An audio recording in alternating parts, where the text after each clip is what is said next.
Dr. Chauncey Crandall is the writer of the book Raising the Dead.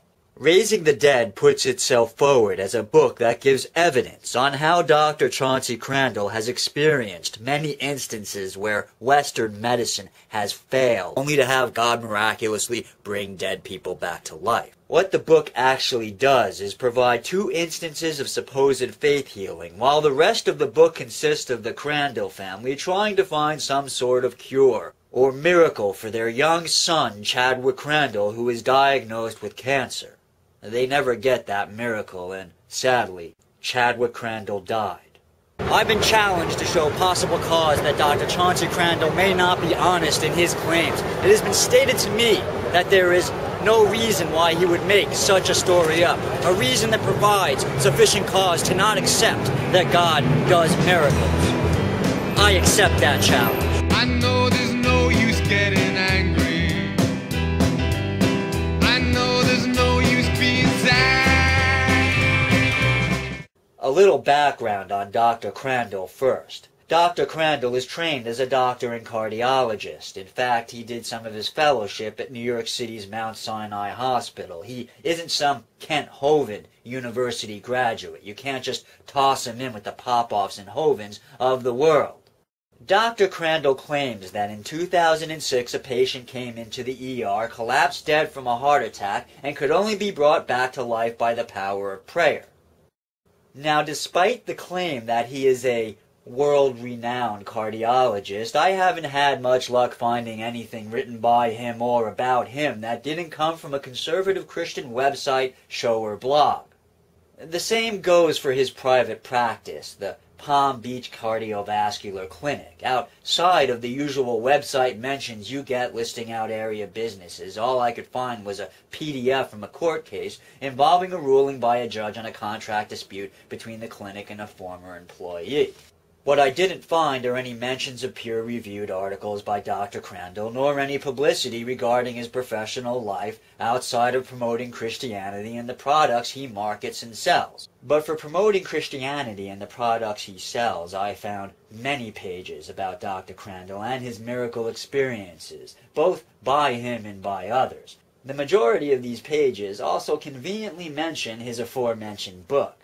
These sites will often mention Dr. Crandall's online newsletter or offer online tests that inevitably lead to offering you a subscription for his newsletter that sells for about $50 a year. So we've got a doctor who out of the blue announces he's been part of a miraculous healing by God in a country that boasts that at least 70% of the population is Christian.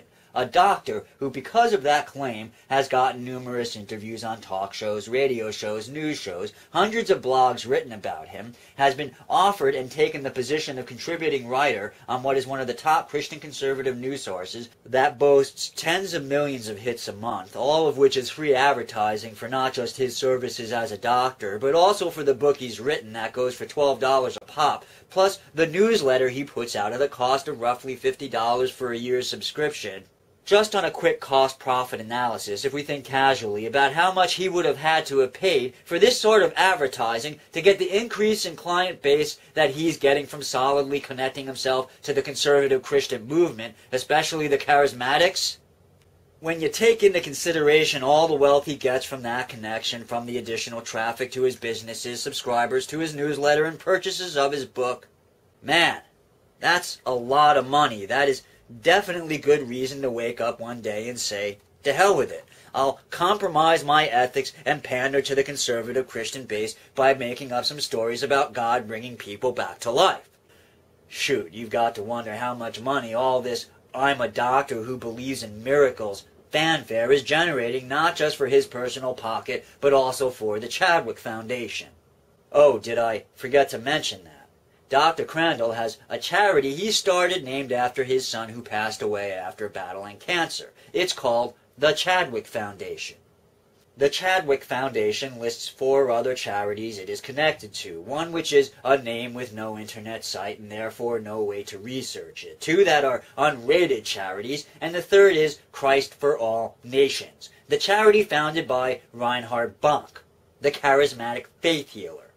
Christ for All Nations boasts a whopping 1 out of a possible 5 stars on the Charity Navigator's rating scale. The Chadwick Foundation, like the other three charities, also has no rating. The Chadwick Foundation boasts that it has a medical clinic called TheTruePooka set up in Medellin, Colombia. I did some rather extensive online searching for anything that indicates that the Chadwick Foundation's TheTruePooka actually exists and has done some sort of work, and I found nothing.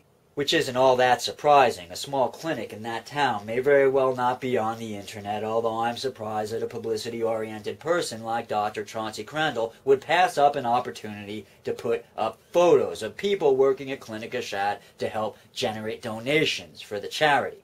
Searches for TheTruePooka and the Chadwick Foundation only turned up a Tumblr link to some pictures of Dr. Crandall, dressed in blue scrubs with captions that try to give the impression that Dr. Crandall healed Haiti earthquake victims by laying on hands. But nothing on the Chadwick Foundation in Medellin, Colombia. I tried calling Colombia, but ran into the problem of not speaking the local dialect, so I reached out to someone with the necessary language skills who went ahead and called Medellin, Colombia information to ask for the phone number and address to La Clinica. That person was D. Cole. You may know him here on YouTube. He did quite a good job of looking into the matter, and what he got back was that no phone number was listed for that clinic or record of the existence of that clinic. Which doesn't mean it isn't there, but it does strike me as curious. Oh, I did mention that Dr. Crandall went to Haiti to offer his services as a doctor. I think the main thing is try to identify with a group that is on the ground and has a long-term commitment to Haiti. You know, there are many great organizations out there, but are they committed long-term, and do they have relationships on the ground working with local people there? Those are the people that I would donate money to and give assistance. And what they need right now is really cash. They don't need you to send rice or black beans. It's difficult to get that over there, but they need your money. And I would identify with many of the missionary groups that are on the ground, many of the churches that are there, the Red Cross and other relief organizations that have a long-term commitment to see Haiti turn around. I'm going to run with his advice and offer a list of reputable charities that are actually doing good work in Haiti that helps with rebuilding. I'll provide you a link to this page on Charity Navigator that tells you how to donate wisely. You'll notice that neither the Chadwick Foundation or its connected charities appear on that list. There are other groups doing good work in Haiti that aren't on that list. For example, Cuba sent doctors to help out with the relief effort and has had people on the ground in Haiti helping to train medical personnel for years. Yes, I'm aware that many of you will say that Fidel Castro has the ulterior motive of sending aid so that he can build friendships, gain favor, and in the end run turn a profit for himself and his country, and I say, you're absolutely right.